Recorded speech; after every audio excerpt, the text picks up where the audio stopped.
So one of the beautiful things about Instagram and just general social media, I'm not really the biggest fan of social media overall. I think it has quite a lot of negative connotations. But one of the great things about it, especially as someone that's interested in any kind of creative field, is that you are bombarded constantly with other people's work. And every so often it throws up something that really interests you and takes you off in a completely new direction. And that happened this week with your work. I had not heard of you before this week, and I don't want that to sound like a slight. It's not like I'm not omnipotent by any stretch. And I came across your work because of a page that I follow that generally shares a whole host of people's work. I came across one of your images. It stopped me in my tracks. I sort of chased down the rabbit hole and found your portfolio. And then I went a bit mad. I'm sorry if I came across a bit stalkery of just liking loads and loads of stuff. But what I want to know is okay, so let's do this properly. Who are you and what do you do?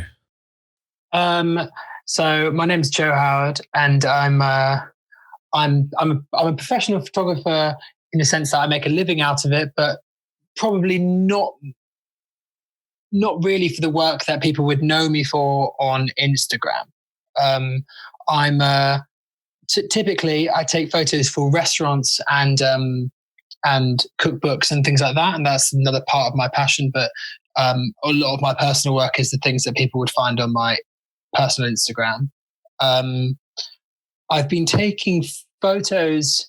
I've only been taking photos professionally for about 3 years, but I've been as a hobby probably since I was about 16, and I'm 30 next year. So a considerable amount of time that I've been going at it, I guess. So the reason for having the separation in your work between what you do professionally and then having another sideline for what you do for like your Instagram or what the public sees, is that to offset the other so that you continue to enjoy one, and when one's difficult, you go to the other one? Yeah, I think that's fair. I think that I fell into taking photos as a job by accident. So I kind of didn't want to spoil it for myself. I found that in all other things that I'd done in my previously, like I did music for a very long time, and then as soon as I got a kind of, I was always worried that if you turn in something that you really love doing into a job, then you'll end up kind of spoiling it. So when I started taking photos, I wanted to make sure I still continued doing it in the way I normally do it, without a kind of like a monetary kind of job aspect, a brief sort of thing. But through that, I've ended up gaining traction and getting work from doing the sort of work that I actually would choose to make, if you know what I mean, which is good, I guess. Well, we'll start off with food photography then. How did you land your first job in food photography, and how did you kind of forge that career? So I worked in restaurants for a long time, and it's a massive passion of mine. And but I kind of needed a break from hospitality hours. So I went into a PR agency so I could still kind of be within the industry, but at a different kind of angle. And they were making content for the agency I was working for. Mimo was making content for restaurants, but I felt like it could be a lot better and a bit more attention paid to. I think at that time, a lot of people would just give members of staff like a DSLR and just off they go, and then everyone kind of has a crack at it. And I kind of wanted to essentially refine it and make it better. So I used to just write copy for this company and do like text and stuff for Instagram. And then I ended up just taking all the photos for all of the restaurants. And that was about two years ago. So I've kind of been doing that pretty solidly for a long time until I went freelance in January. Perfect timing to go freelance in January. Well, luckily I went part-time, so I still had a bit of a kind of safety blanket, which was a good move in hindsight. To then spend time doing work that was outside of food photography. It's a bit more magazine work and things like that. That wasn't necessarily food, but yeah, food photography is probably like 70% of my time day to day. And how did you go about learning it? Because obviously it's obviously a very complex genre. Yeah. It's easy with any kind of, one argument I see quite a lot with different genres of photography is when someone likes one genre but they don't like another, they just reduce the other one to a sentence. So they'll say, well, that's just photographing people, or that's just you just take pictures of food. Anyone could do that, and it's such you could do that to literally anything. You just cut people open. That's heart surgery. How do you learn food photography? And I guess, how do you get good at it? I think it's such a good point, actually, because I think especially food photography has this massive stigma attached to it of this thing that everybody just does in restaurants when they're sat there, or it's like the extreme. So with food photography, you're either that guy taking photos of his food on his phone, or you're taking photos from McDonald's and everyone's telling you everything's fake and mayonnaise is actually PVA glue and things like that. When in reality, it's definitely not that. I think what gave me a massive leg up was a knowledge of food and relationships with restaurants, and basically understanding what I was taking photos of as a start. So I think you get a lot of food photographers that will go in and they don't actually know anything about. They're just going in to take a photo. They might understand lighting and things like that, but understanding what you're actually looking at massively helped me, especially when it comes to talking to chefs, because chefs speak a language, and if you can't speak that language, it's very difficult. But with regards to actually the technicalities of taking photos of food, it is very difficult, and I think there's so many things that you would never think of that you have to kind of, you're up against, that you wouldn't necessarily get with a normal photo shoot. So, first of all, you're working around somebody else's job. So I get put in a restaurant, and I could have an hour window before everything kicks off. And if everything, or sometimes you have to do it during service. So everything is kind of a bit of a balancing act in that sense. But I think it depends when you're taking photos of food, I think you kind of have to decide how you want your photos to look pretty early on. And you kind of, some people just go for really like hard light, kind of continuous lights and speed lights and flash and stuff like that. And that's their thing. They never use natural light. And then other people will only ever use natural light. And I tend to think that with food photography, you can't really mess up too much of how something's supposed to look. So if you think about it, like, how lighting is so important, because you can't take a photo of a steak and somebody sees it and it needs to look like what it is. That's why you really have to be so aware of what your lighting looks like and the control of that. So I think it taught me a lot of lessons as far as like technical stuff with photography that I didn't have a clue on. I think it purely depends on the sort of photos you want to take. I've always been more of a kind of natural light, documentary style, fly on the wall sort of thing, rather than like big sort of advertising campaign sort of photos of an epic burger on like a slate or something like that. Do you know what I mean? Yeah, definitely. I also think, just to go back to it, your comment about kind of knowing the subject is a very important one. If you're a sports photographer and you don't understand the sport that you're photographing, you might not understand the moment that's important that you're going to photograph. And with food, if you don't understand the process of the food and you don't understand what the centerpiece of a meal is, you could end up photographing it the complete wrong way round and people not understand really what you were going for. Yeah, for sure. And I think especially is understanding with food photography as well, you've got to be quite bullshit, and if something's not right, you've kind of got to stand up and say, let's do this again. And I think that's half of the challenge, is that if you're quite a quiet person, if you see something come out and say, it's just, I don't know, like when you leave meat out for too long, it kind of gets this glaze on it. If you can't pick out that and go, right, well, that's something that needs changing now. I can see that's in about 3 minutes, that's going to look bad.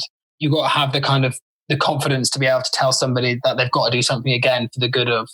Like, I just did a photo shoot for a cookbook, and I made like some of the chefs are like they're unbelievable chefs and incredible, and they've been doing this for the majority of their lives. But it doesn't mean that they understand how something's going to look in a photo. So you can't. It's like a team. It's a team effort, and I don't think you can pretend that it's all you, or you just have to let them wing it. You've kind of got to lead them down the path to get the best work. In a past life, I was a pastry chef, so I'm fairly aware of how visceral a kitchen can be. Do you ever find yourself running into problems with certain types of personalities in kitchens? When I worked in a restaurant, pretty much all of my friends the people that I'm still to this day remain really friendly with were all the chefs, and I think that I managed to get myself out of being that guy in front of house because I knew their language and I loved food and they knew I loved food. But also I think there are certain things that chefs really pick up on if you're in a kitchen and being aware of how to be in a kitchen. I think that's something like, even just saying backs or something like that. If you're walking around somewhere and you're kind of in somebody's way, the language you use to make people aware that you're there and stuff like that, I think that kind of goes a long way. But I think you always get arsey chefs, but you've got to have a confidence to stand your own. You're there for a job in the same way that they are. They've essentially, the restaurant have asked you to be there. So. Yeah, no, absolutely. My turning point from realizing maybe I wasn't enjoying being in the kitchen as much as I think when I threw the first knife I ever threw, and I kind of realized that maybe I needed to take a break from that. When it comes to like the ethics of food photography, is there like an approach? Because you obviously said about like PVA glue being mayonnaise as like there's always been that kind of element of bullshit to what people know about food, but what they perpetuate without any substantiation at all. They'll talk about like McDonald's chicken nuggets containing like hands or something stupid. And what are the ethics of food photography, and what are kind of the rules that you're working within? I tend to steer away from anything that includes, I don't know, like painting tomatoes, or doing any of these things that are a bit extra. I think that if you're quick and you know what you're doing, I think you should. I get it when you're doing big advertising campaigns and something is going to be basically sat there for a long time, and you've got to have the time with it. That's essentially the reason that why these people use all this fake food is for longevity, and it doesn't spoil that quickly. Obviously, if you're using engine oil as golden syrup and things like that, it's basically because either it holds a texture that you think of in your mind as being what it should look like, and the way that milk drips or something like that is actually. But in the reality of it is that I'd rather it makes it too complicated, and also you have to have so many people involved in those sort of things. I basically rock up to every single shoot on my own. I don't really do things that you need stylists apart from like a cookbook, although I just riff that on my own, to be fair. So I try to keep away from those sort of things because it gets a bit complicated. And for consistency wise, you kind of need to have your niche. It's a very, very competitive market, food photography, and you need to have your niche. So if somebody needs something specific doing, they're going to look towards you rather than going, I'm going to be doing a bit of all of these styles, and you could kind of just be left lingering in the middle while they choose everybody that specializes in those things.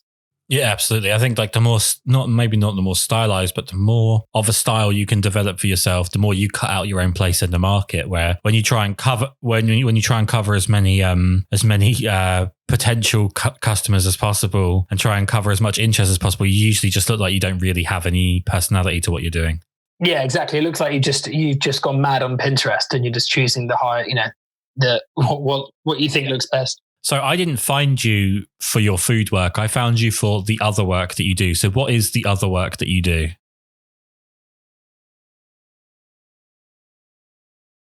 So the other work I do, it's kind of hard, like, because I've never really, it's only in the last year that I've been kind of, what sort of work do you make? And why do you make it? And why do you choose the things? And I think, I don't really know, to be honest. I think that I've only just seen that there's a kind of pattern that has emerged over the amount of time that I've been doing it, if that makes sense. As in, I've never gone into it. I know the things that I love to look at, and basically all the work I make pretty much revolves around really good light, really, really interesting colors, and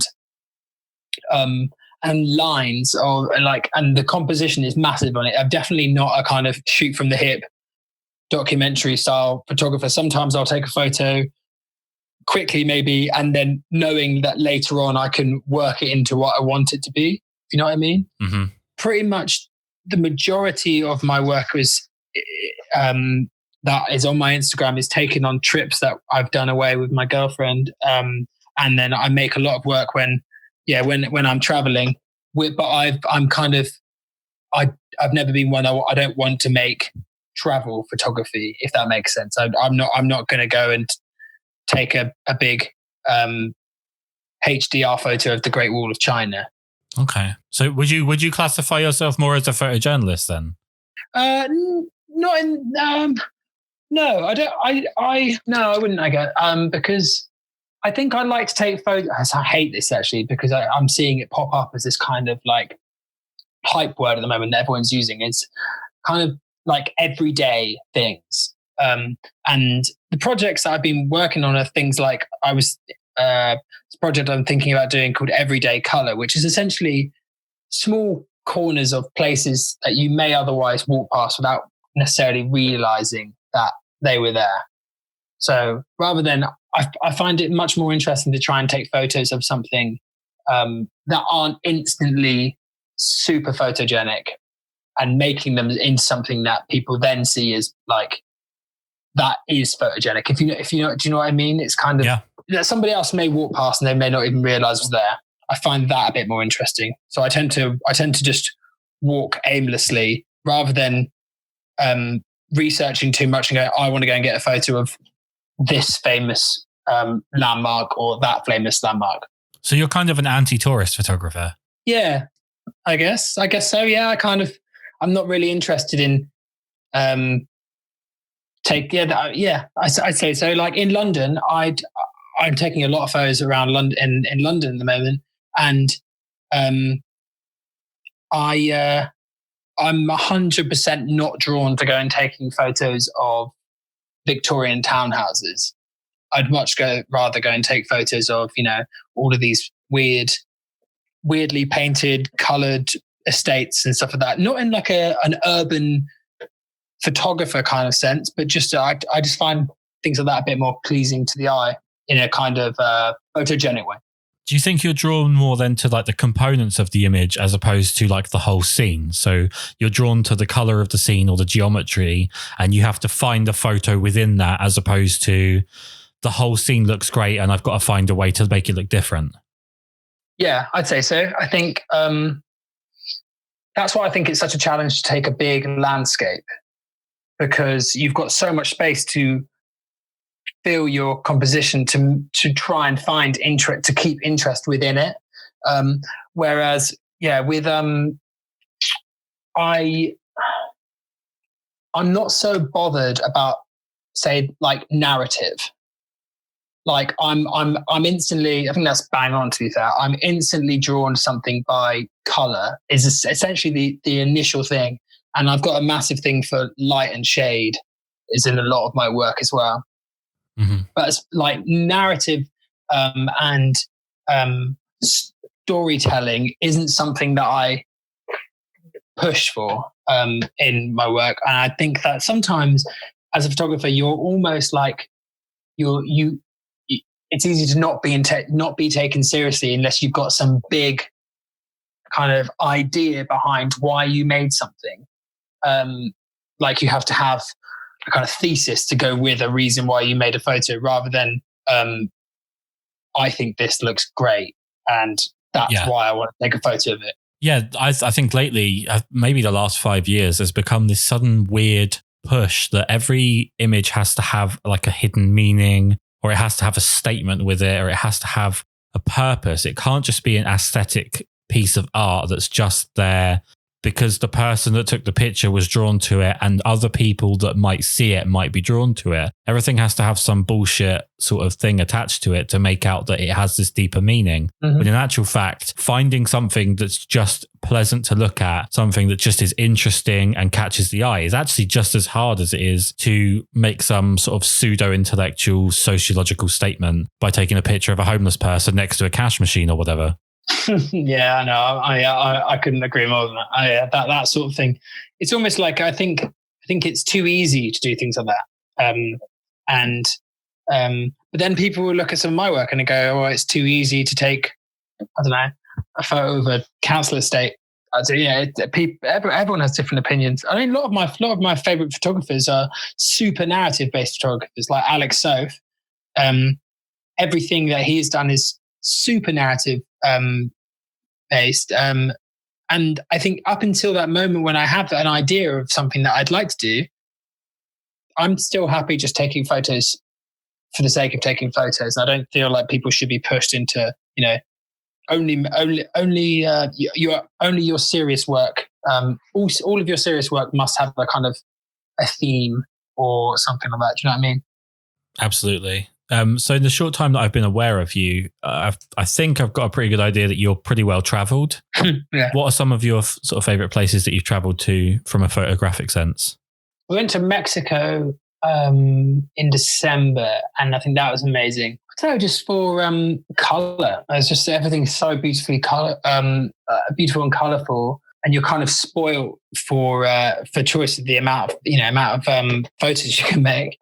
We also went to Greece, and I think that's another place. I think the thing I found most interesting about this is that they all have very different color palettes, and I think that when you then look at all of this, every time we go away, I tend to do a book of photos for each place, and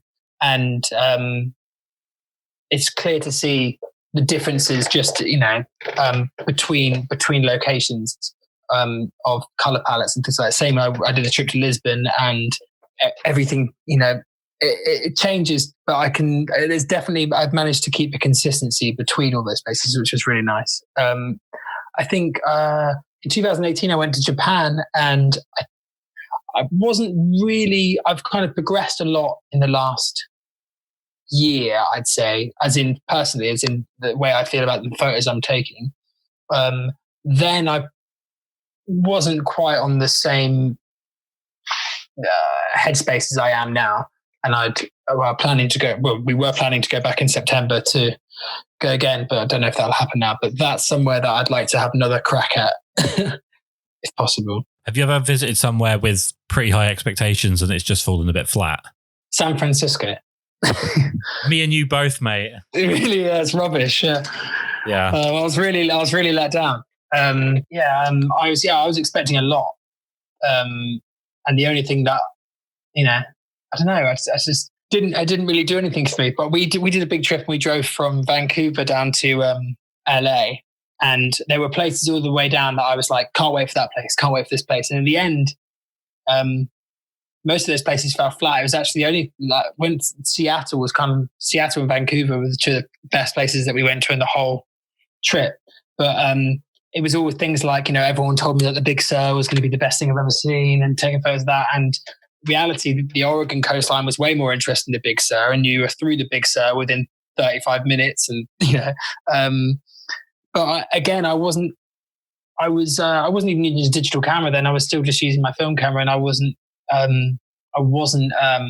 This is probably back in 2016. I wasn't taking it as seriously then, so I kind of wish I could have made some better photos and do that again. To be honest, there's a lot of kind of looking back and going, "Oh, wish I'd done that better," or "Wish I could go back there and do that again," sort of thing. Is that like the curse of traveling to places? Obviously, you're always going to be progressing as a photographer. The curse is that you're never going to be at your best when you look back at your images because you've improved since you took them. Yeah. I mean, I feel like I've in the last year, and the places that we've been in the last year, I've kind of, I was going to say plateaued, but I think that's it's a negative word to use. But what I mean is that I kind of hit a point where I'm proud of all the work I'm making and like properly proud. And I feel like these will stand up far longer compared to the stuff I was making before, which wasn't really, it was kind of, I've got a camera with me. It's not the priority of what I'm doing. Whereas trips now, I think, 70% of my brain is thinking about making photos, and it used to be more about visiting places. Not that I'm not, excited to go and view these places, but what photos I'm going to make is like a big part of a trip for me now, where it never used to be really. You mentioned film just then, and your Instagram says that I think it says you hold no allegiance between digital and film. Yeah. What are your camera setups at the moment for both, out of interest? So for digital, I've got a Canon 5D Mark IV and I've got a Fuji X100T, like a fixed lens situation. And then for my film cameras, I've got a Nikon FM2 35mm, and my medium format, I've got a Mamiya 7 with the 80mm lens. Which is your current favorite? My Mamiya 7, I think it's kind of, it's the perfect camera to take around with you. And like the negatives are enormous, and it's lighter than any DSLR camera that I have or any SLR camera that I have. And yeah, it's just a beast, to be honest. I got it just before we went into, I got it just around Christmas, and my photos have improved daily from using it. I think that sometimes, gear does make a difference, but I slummed it for a long time with normal cameras, like cheaper 35mm cameras and the Fuji, and I made great photos with all of those. So, I mean, I'm not going to sit here and preach that, having a really expensive camera is vital, but I think eventually, it's like with the guitars, eventually you want a USA Strat. I'm a bit more of a duosonic man myself at the moment because I prefer a shorter scale length. Yeah, it's. I used to be a big Les Paul player, and I stopped playing music for about 5 years and switched back to playing music about 18 months ago, maybe a year ago. And for some reason I had a real urge for a short scale. I've got arthritis, and every so often I get tendon problems, and it actually is really nice to play, and I like the extra bass. But that's nothing for a photography podcast, so I'll move on very quickly. You don't hold allegiance between digital and film then, which is obviously not particularly normal because most people seem to be incredibly adamant that one is better than the other. So What went wrong with you? Why don't you have that anger and that rage? So I actually started shooting film a long time ago.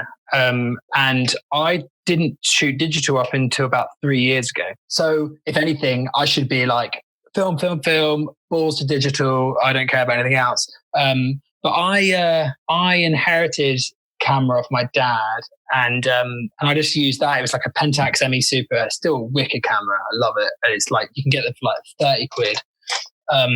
And I just, for years, took photos of that. And it was actually in the period where film, nobody was buying film. So you could go to Jessop's and buy a roll of film.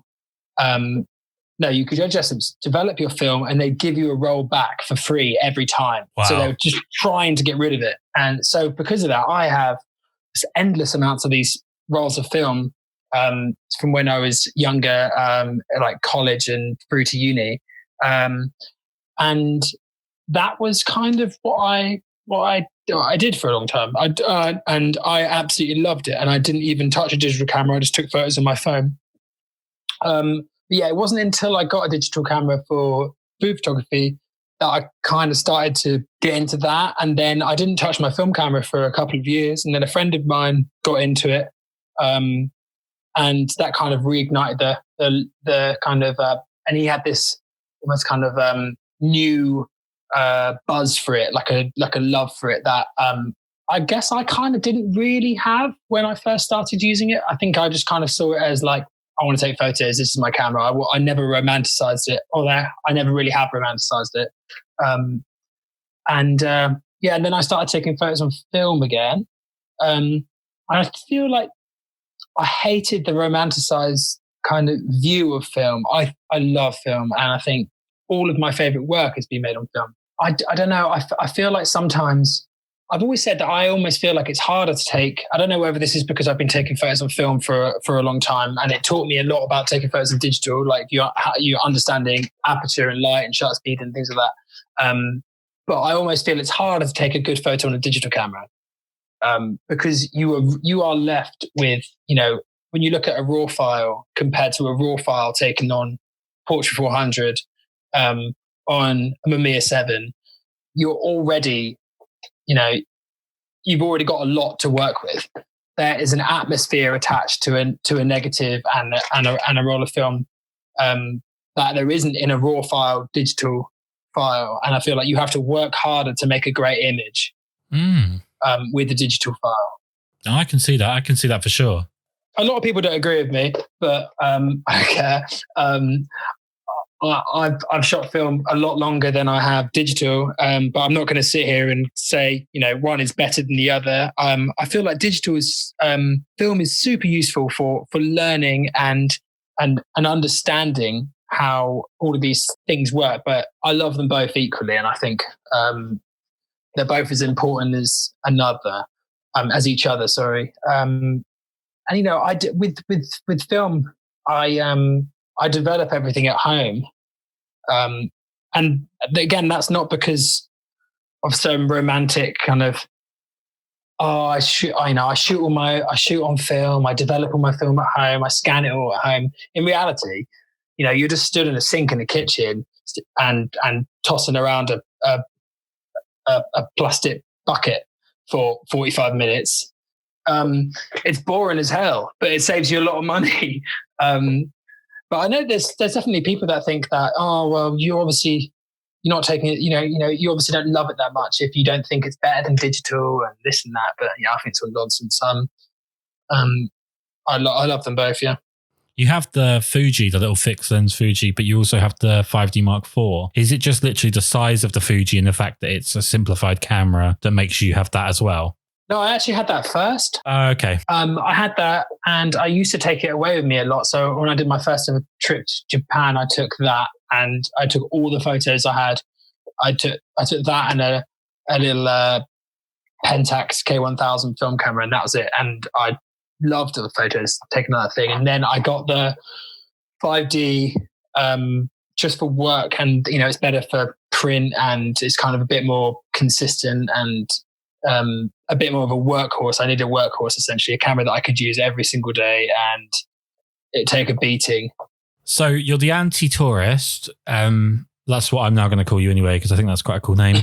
You're the anti-tourist, and you have this affinity for not having pre-built prejudice against either film or digital, which most people seem to have. What is it about photography then that's so exciting for you? Because a lot of people kind of use separatism as a motivator. So they like brand loyalty, or they like a particular film stock, or they like a particular subject, whereas you shoot multiple subjects on multiple formats, and you seem to be pretty easygoing about the whole thing. What is it that's motivating you, and what do you love so much about creating photos? I think it's so true, and I never actually thought about that. Is that everybody has to section everything off. It's like, I get it, because photography is a big subject, in the same way that I might like one band and I might not like the next. You know what I mean? And music's similar to that. And I guess in the photography is that I love, I think, the art of making a photo from start to finish, whether that's processing it analog or working through a photo digitally. I don't know. I think it's about the art. It's about post for me as much as it's about taking photos at the time. I think a lot about how I'm going to make a photo look afterwards. That's why I hated everyone used to say things like, you can't edit your photos if you shoot film and things like that, and you can't take things out. It's like, if you look at Ansel Adams photos are all edited to buggery. Do you know what I mean? Like, and every Photoshop's based on a dark room. So it's things like that really frustrated me about it. But as far as, I think it's also just a very good hobby, and I think that's how I started. And I think what I love about it is it gets me out and looking at things. Like, my head isn't down. My head is I'm always looking for something to take a photo of. So because of that, I've explored areas of London that I would never have ever seen before, and I'll just walk a random way. And it's the same in different countries. I found some of the best restaurants in Japan from just I want to walk down that alleyway because that looks like it's a nice photo. Oh, found this. Oh, found that. I think that's the joy of taking photos. But then there's also, is that just memories and I'm glad that when I was younger, I took all these photos of me and my friends, and it's very different to the sort of photos I take now. But because of that, everyone else that put all their photos on Facebook are all now compressed and you can't take any of them off and they all look awful. And, file types and things like that have changed so much that they're all ruined. Whereas I can go back and scan any of these negatives from when I was 17 anytime I want. And I think that's another thing I love about it. Are there any places that you have left to visit that you are really looking forward to when we're actually allowed to go beyond our front doorstep? I want to go to the Faroe Islands and also really want to go to Korea. That's it. South Korea. Yeah. I definitely love to go there. Any particular reason? I mean, the Faroe Islands looks absolutely stunning, and I don't think you probably need to explain why. Whereas Korea obviously is a little bit different. It's probably not as well known as a photogenic place. So what is it you like about the idea of Korea? I think part of me is because I want to eat and I love food, and Korean food I love. And I enjoy the challenge of it. I kind of find sometimes it's almost, we were supposed to be going to Italy in next month, which isn't happening anymore, obviously. And as much as I was really excited for that trip, making photos wise, I wasn't overwhelmed with the idea of it. Because I don't know, it just doesn't, I really struggle with the idea of being cliche. So I kind of always want to try and avoid those kind of really easy photos. I took a lot of photos like that in Greece, to be fair. But it's kind of hard to avoid when everything looks the way it does in Greece. But for example, last time I went to Italy, we went to Puglia, and we went to a town called Gallipoli, or Gallipoli, I probably said it wrong. But my two favorite photos that came out of that were of these beautiful harbors and everything like that. And I've just got these photos of these rotting nets and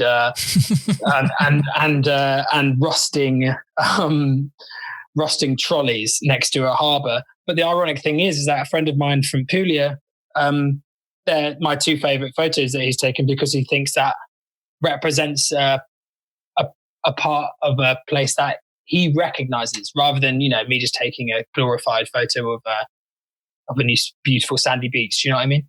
It's kind of a bit more realist, I suppose. How do you, we're coming to the end. Obviously, you want to crack on with your day. I don't want to keep you for too long. But one thing I'm always fascinated by people that shoot film when they go abroad. Do you take film with you, or do you try and source it when you're there? It depends where you're going. So it's getting harder and harder. So when I went to Mexico, I took 15 rolls of film. And the issue is, I actually got some of this as a problem when I went back, is that scanners in the airports can really bugger up your film quite a lot. And I had a couple of rolls get ruined from that. So that's getting more difficult. So now I think in a lot of airports, like I think in Heathrow completely, you have to hand scan all of your film now because the x-rays will spoil it all. So I usually buy in bulk before, because, I almost ran out in Mexico, and I went to a shop and you can't get anything. Like I was in Mexico City. I really struggled. You can get it there, obviously, but you have to really hunt it down. And, it can be really expensive. The only place I've ever really bought film, in Japan, they have a couple of film stocks, which you can only get in Japan. I can't remember, it's a Fujifilm. It's like something 100. I can't remember. It's like a little green packet, and they kind of have them like piles them in these baskets outside their camera shops. And you get them here, and they're really expensive. But they're like cost like £2. And so I bought a load of film there, and I actually got a load of film developed when I was there as well, because I was too impatient. And I think like some places it's just a lot easier than others. Japan is piss, like they've just got so much and it's cheap. But yeah, other places like Mexico and Greece, I had to bulk up quite a lot. But I also try I'm not somebody that likes to fire away like willy-nilly. I I'm not, we went away to Mexico for 2 weeks, and yeah, I only took, I think it maybe only like 11 or 12 rolls actually. So I'm not just wishful thinking sort of thing. I'm being precious with it. Well, Polaroid's made a big comeback in the last few years. My wife's a huge Polaroid fan. I think I'm looking at my wall now. I think I've got 5 or 6. I've got 6 Polaroid cameras because my wife's such a fan of them. Are you much of a Polaroid shooter? Are you happy it's come back? I like Polaroid. I mean, I've got so my dad took a lot of photos, and I've got Polaroids from God every year of my life, and I've got a massive nostalgia kind of attached to them from that. But I mean, as far as like making proper work, I actually bought a book last week. Oh, God, I can't remember the guy's name is. It's really annoying. But he took a load of photos on Polaroid, like peeled back Polaroid of Hong Kong in black and white, and they're amazing, absolutely amazing. And I've considered you can get Polaroid backs for loads of medium format cameras. You can get one from a Mamiya 7 and things like that. So I'm all for it. I think everything things coming back in any form is only a good thing. It's like they're now reintroducing all these old film stocks which they had to discontinue, and the more of these things come back. I mean, unfortunately, Polaroid is bloody expensive, isn't it? So. Yeah, as someone that has to fund someone else's Polaroid addiction, I can confirm it is bloody expensive. Yeah, but yeah, no, it's I've noticed like Kodak's sort of jacked their prices up a bit because they want to build up the machinery to sort of be able to supply the amount that the demand is calling for. So it's obviously a good time for film. Not good if you like Kodak and you want to spend less money because it's obviously gone up a bit, but it's good in general that it's coming back. I think what we're finally learning, and it's taken way too fucking long for people to get their heads around, is the fact that there isn't about constantly just improving something. Like you take the portability of a digital camera and, you compromise that against, well, I want to have big lenses on the front. Mirrorless has been one of the most hilarious experiments in stupidity. To clarify, I shoot mirrorless cameras, but it's been so stupid because the entire sort of selling process of mirrorless cameras for years was it saves weight, it saves weight, it saves weight. But it doesn't, because it actually, all you end up with is an ergonomically fucked camera that weighs just as much as it used to when you put a lens on the front of it. Yeah, it's true. But they don't sit properly anymore. But the actual truth of mirrorless cameras, the real joy of mirrorless cameras is that you get such a higher image quality by moving the back of the lens closer to the sensor. In digital sense, that'll give you a much clearer picture, a much better picture. And if they just sold it from that point of view from the beginning, it would have been great. And then people could make their decision based on that. The way that cameras and photography is kind of sold to people is this constant competition. And I know that's kind of money driven and that's the way things work. But I think we are finally getting to the point where people are realizing, do you know what? If you take pictures on film, you get this type of picture. And if you take pictures on a medium format digital camera, you get this type of picture. And you just decide which medium you prefer in the sense of the process and the end product. And then you just go from there. It's not about saying one is better than the other. It's about which one do you enjoy more, and just enjoy photography. It's just not what people are doing enough of. And I think we're finally learning. I think that's one of the worst things about photography is gear chat. I mean, I love talking about cameras, digital and film.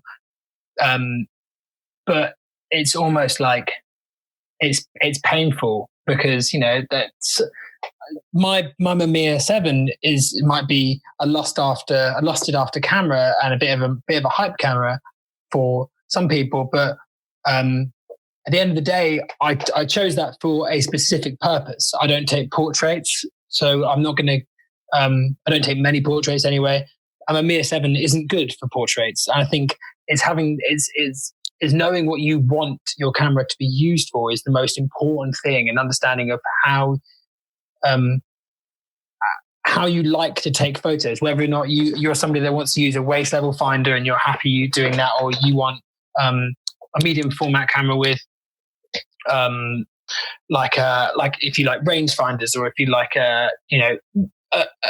using just like SLRs and things like that. I think at the end of the day, it doesn't matter what anyone else thinks of, what gear you use, whether the files from a Canon are warmer than files from a Fuji or whatever. Do you know what I mean? It's like, at the end of the day, they're going to look however you want to make them look. Do you know what I mean? The one thing I've definitely learned the last year, where I've switched camera systems twice, is that the feel of it and the process of taking the picture, if you don't enjoy it, it will radically change the quality of your work more than you could ever possibly think. So no matter how much the notes on the side of the box tell you you've got a better camera than the one you used to have or anything like that, if you aren't physically enjoying the process of taking the picture, you don't take as good a work, and it changes the mood of the work that you're taking because you aren't in as good a mood. Yes, for sure, 100%. Like, the ergonomics of a camera, I think, is one of the most important things for any camera. It's like a Mamiya 7 is like one of the ugliest cameras you can look at. It is like an ugly thing. But it is really comfortable in your hand. Whereas you compare that to, I don't know, some medium format cameras, whether, it's like a Pentax 6.7, it feels like a digital camera. I mean, it's big and heavy. And it's, it feels like an SLR. It feels like something you're used to shooting if you went from a normal camera.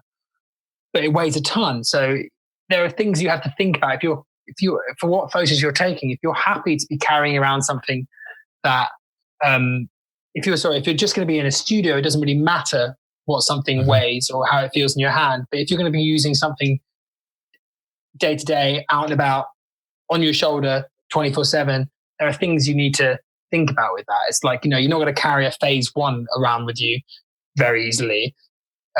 If you're there are a reason that street photographers use certain types of cameras, and there are so many things to think about when you're buying a camera. Not just, this is the newest camera by Canon, or this is the newest this by that person, or it has this many megapixels, or there. And it's also about how you feel maneuvering around a system, especially like a digital camera. I've always used Canon, and I find it so easy to maneuver around using a Canon. But as soon as I've used a Nikon for a few minutes, it just didn't agree with me, with the kind of, the layout and everything like that. So I think those sort of things are super important when buying a camera, more so than how many megapixels it's got. No, I completely agree. I really do appreciate you taking the time to do this. It's been great to talk to you. No problem. One thing we do on here is we always want to make sure that people know where they can find you. So where's the best places people can see your work? So if you go to my Instagram, which is Joe W. Howard, that's Howard, Howard. And then it's got links to my website and my other profile as well for food. I think it's also linked on the website as well. So that's probably your best bet. It's been so good to talk to you. Thank you for taking the time. I really do appreciate it. Yeah, it's great to talk to you. No problem. Thanks so much. You have a great day, my friend. Yeah, you too. Thanks a lot.